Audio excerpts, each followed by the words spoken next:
ये योजना करदाताओं की 2 श्रेणियों पर लागू होगा। नामतः क जिन्होंने अपनी विदेशी आय पर या परिसंपत्ति प्रकट नहीं की, और दूसरा जिन्होंने अपनी विदेशी आय प्रकट की है और या देय कर का भुगतान किया है किंतु अपेक्षित परिसंपत्ति की घोषणा नहीं कर सके हैं। श्रेणी क के लिए अप्रकट आय परिसंपत्ति की सीमा 1 करोड़ रुपए तक करने का प्रस्ताव है। उन्हें कर के रूप में परिसंपत्ति के उचित बाजार मूल्य का 30% या अप्रकट आय का 30% और दंड के स्थान पर अतिरिक्त आयकर के रूप में 30% का भुगतान करना होगा। इससे अभियोजन से उन्मुक्ति होगी। श्रेणी ख के लिए परिसंपत्ति मूल्य 5 करोड़ तक करने का प्रस्ताव है। इसमें 1 लाख रुपए के भुगतान पर दंड और अभियोजन दोनों से उन्मुक्ति होगी। दंड और अभियोजन को युक्तिसंगत बनाना। कार्यवाहियों की विविधता व्यापार की सुगमता में बाधा डालती है। मैं दोनों के लिए एक सामान्य आदेश के माध्यम से कर निर्धारण और दंड कार्यवाहियों को एकीकृत करने का प्रस्ताव करती हूँ। अपील की प्रक्रिया के निष्कर्ष पर ध्यान दिए बिना प्रथम अपीलीय प्राधिकारी के सक्षम अपील की अवधि के लिए दंड राशि के संबंध में करदाता का कोई ब्याज देयता नहीं होगी। इससे अतिरिक्त पूर्व भुगतान की मात्रा 20% से कम करके 10% की जा रही है और इसकी गणना केवल मुख्य कर मांग पर होती रहेगी। मुकदमेबाजी को कम करने के लिए एक अतिरिक्त उपाय के रूप में मैं करदाता को संगत वर्ष के लिए लागू दर के अतिरिक्त 10% कर दर के साथ विवरणी को पुनर्निर्धारण कार्यवाहियों के पश्चात भी अद्यतन करने की अनुमति देने का प्रस्ताव करती हूँ। कर निर्धारण अधिकारी उसके बाद अपनी कार्यवाहियों में से इस अद्यतन विवरणी का उपयोग करेंगे। कर की सूचना देने वाले मामलों में दंड और अभियोजन से उन्मुक्ति हेतु एक फ्रेमवर्क पहले से मौजूद है। मैं उन्मुक्ति के इन फ्रेमवर्क को गलत सूचना देने के संबंध में लागू करने का प्रस्ताव करती हूँ। तथापि ऐसे मामलों में करदाता के देकर और ब्याज के अलावा अतिरिक्त आयकर के रूप में राशि के 100% का भुगतान करना अपेक्षित होगा। खातों की लेखा परीक्षा कराने में विफलता, अंतरण मूल्य निर्धारण, लेखा परीक्षा रिपोर्ट प्रस्तुत न करने तथा वित्तीय लेन देनों के लिए विवरण प्रस्तुत करने में चूक जैसी कतिपय तकनीकी चूकों के लिए दंडों को शुल्क में परिवर्तित करने का प्रस्ताव करती हूँ।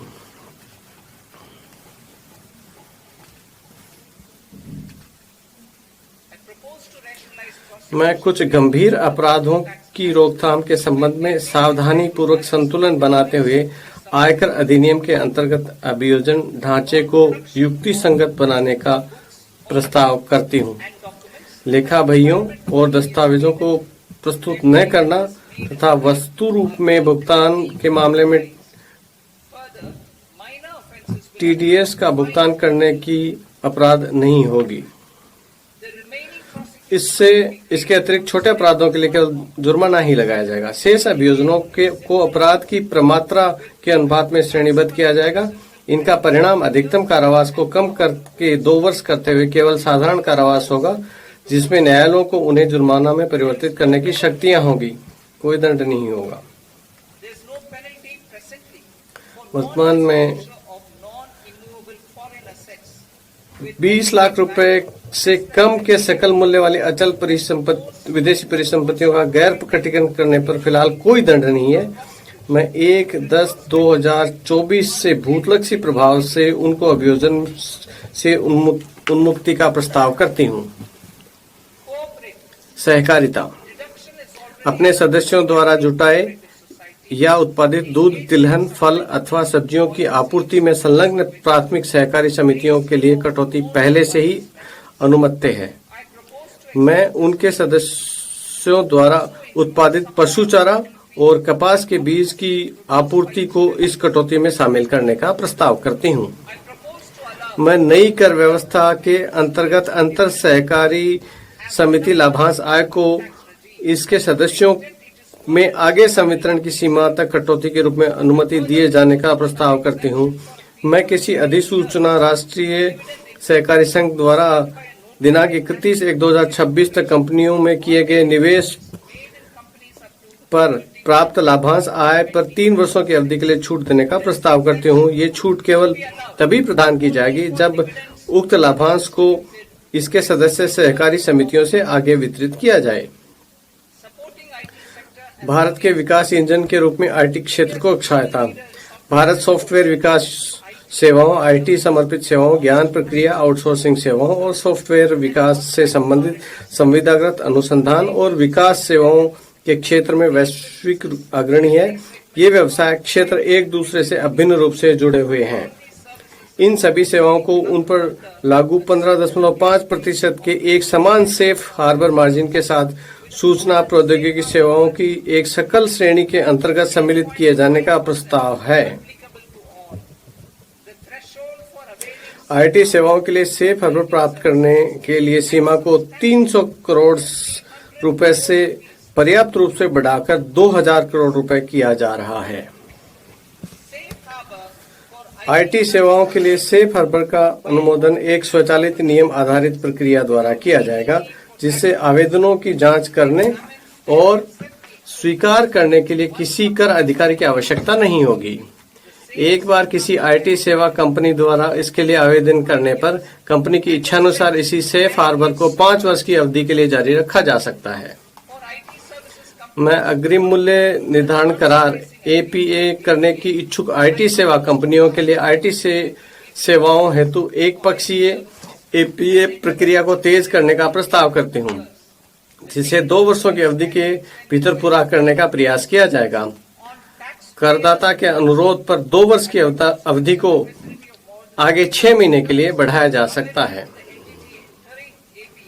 मैं एपीए में शामिल होने वाली कंपनी को उपलब्ध संशोधित विवरणी की सुविधा उसकी संबंध संस्थाओं को भी प्रदान किए जाने का प्रस्ताव करती हूँ।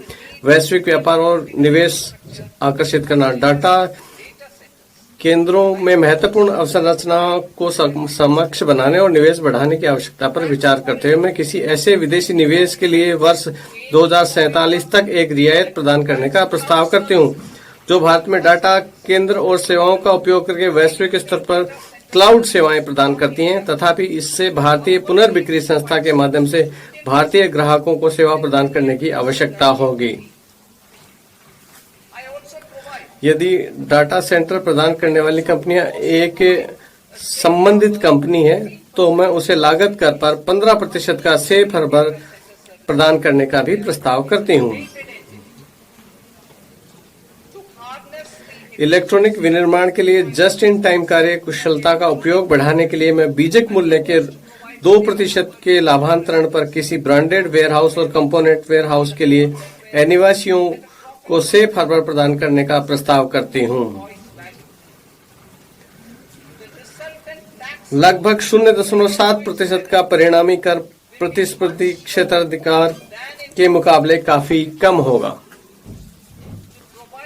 भारत में टोल विनिर्माण को बढ़ावा देने के लिए मैं ऐसे किसी अनिवासी को आयकर से 5 वर्षों के लिए छूट प्रदान का प्रस्ताव करती हूं, जो बॉन्डेड क्षेत्र में किसी टोल विनिर्माता को पूंजीगत वस्तुएं, उपकरण अथवा टूलिंग उपलब्ध कराता है। वैश्विक प्रतिभा के विशाल पूल को भारत में लंबी अवधि के लिए काम करने हेतु प्रोत्साहित करने के लिए मैं अधिसूचित योजनाओं के अंतर्गत 5 वर्षों की प्रवास अवधि के लिए किसी अनिवासी विशेषज्ञ की वैश्विक आय के लिए छूट का प्रस्ताव करती हूं। मैं उन सभी अनिवासियों को न्यूनतम वैकल्पिक एमएटी से छूट प्रदान करने का प्रस्ताव करती हूं, जो अनुमानित आधार पर कर का भुगतान करते हैं। कर प्रशासन पे मैं भारतीय लेखांकन मानक में ही आय परिकलन और प्रकटन मानकों के लिए अपेक्षाएं शामिल करने हेतु कॉर्पोरेट कार्य मंत्रालय और केंद्रीय प्रत्यक्ष कर बोर्ड की एक संयुक्त समिति के गठन का प्रस्ताव करती हूं। कर वर्ष 2027-28 को आईसीडीएस पर आधारित पृथक लेखांकन अपेक्षाओं को समाप्त कर दिया जाएगा। माननीय प्रधानमंत्री जी के स्वदेशी लेखांकन एवं परामर्शी प्रतिष्ठानों के वैश्विक अग्रणी बनने के विजन को साकार करने के लिए मैं सेफ हार्बर नियमावली के प्रयोजनार्थ लेखाकार की परिभाषा को तर्कसंगत बनाने का प्रस्ताव करती हूं। अन्य कर प्रस्ताव। बायबैक के कराधान में परिवर्तन को इसलिए लाया गया कि प्रवर्तकों द्वारा बायबैक रूट का अनुचित उपयोग रोका जा सके। अल्पसंख्यक शेयरधारकों के हित में सभी प्रकार के शेयरधारकों के लिए बायबैक का पूंजीगत लाभ के रूप में कर लगाने का प्रस्ताव करती हूँ। तथापि कर विमोचन के दुरुपयोग को हतोत्साहित करने के लिए प्रवर्तक अतिरिक्त बायबैक कर का भुगतान करेंगे। इससे कॉरपोरेट प्रवर्तकों के लिए प्रभावी कराधान 22% होगा। गैर कॉरपोरेट प्रवर्तकों के लिए ये कर 30% होगा।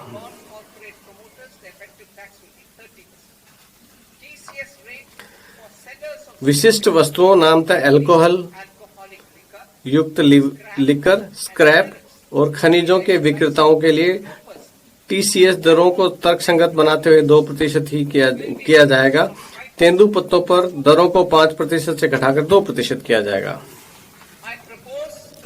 मैं वायदा सौदों पर एसटीटी को मौजूदा 0.02% से बढ़ाकर 0.05% करने का प्रस्ताव करती हूँ। ऑप्शन प्रीमियम और ऑप्शन कार्यकलाप दोनों पर एसटीटी को मौजूदा क्रम से 0.1% और 0.125% से बढ़ाकर 0.15% करने का प्रस्ताव है।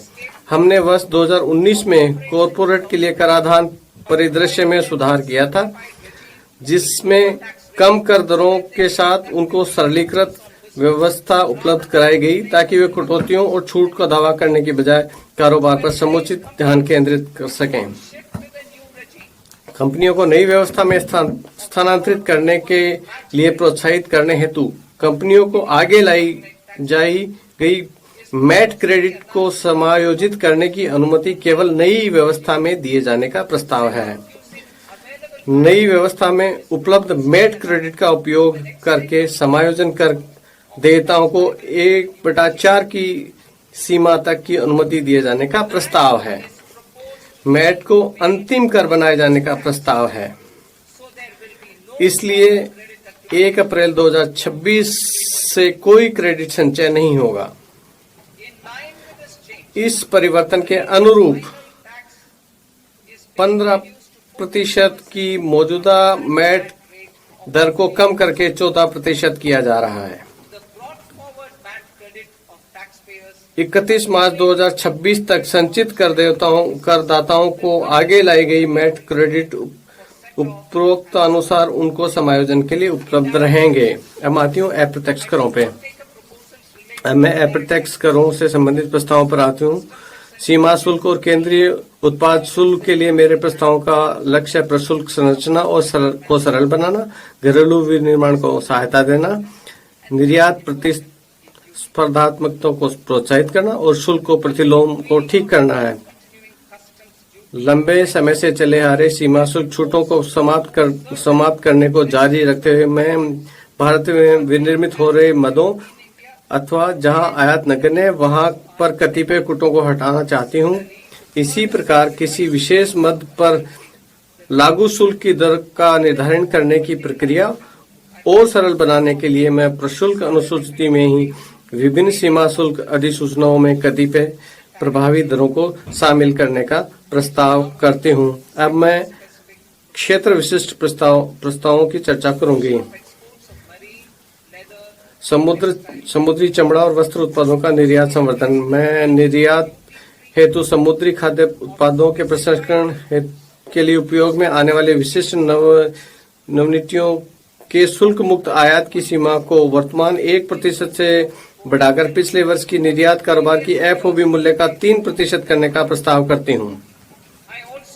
मैं विनिर्दिष्ट निविष्टियों के शुल्क मुक्त आयात की अनुमति जूतों के ऊपरी हिस्सों के निर्यात के लिए देने का प्रस्ताव करती हूँ, जो वर्तमान में चर्म अथवा सिंथेटिक फुटवेयर के निर्माण के लिए उपलब्ध हैं।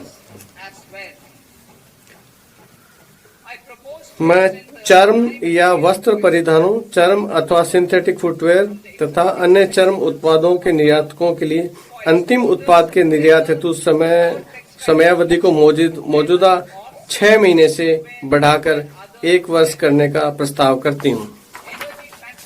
ऊर्जा परिवर्तन और सुरक्षा।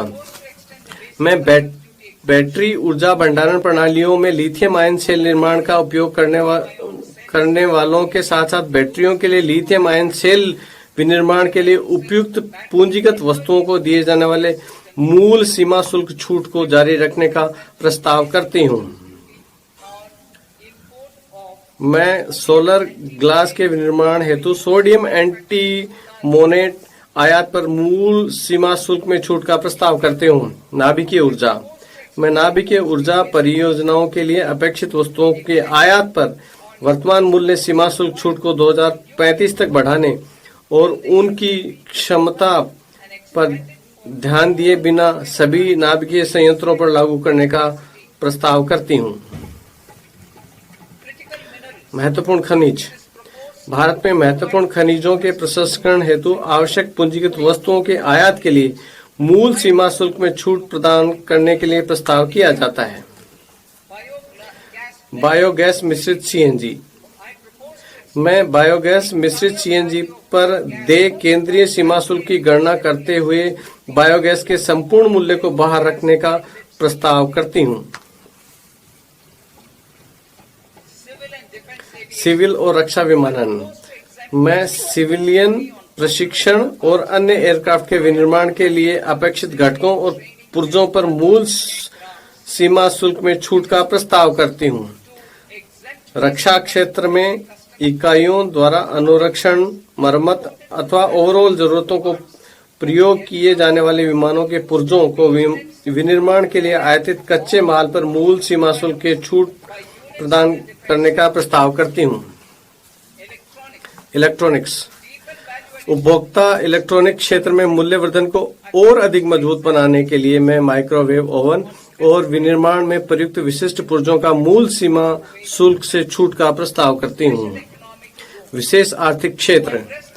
विश्व व्यापार विघटन के कारण विशेष आर्थिक क्षेत्रों में विनिर्माण इकाइयों द्वारा क्षमताओं के उपयोग के बारे में उभरती चिंताओं का समाधान करने के लिए मैं विशेष एक बारगी उपाय के रूप में सेज में पात्र विनिर्माण इकाइयों द्वारा रियायती शुल्क दरों पर घरेलू प्रशुल्क क्षेत्र को बिक्री की सुविधा प्रदान करने का प्रस्ताव करती हूँ।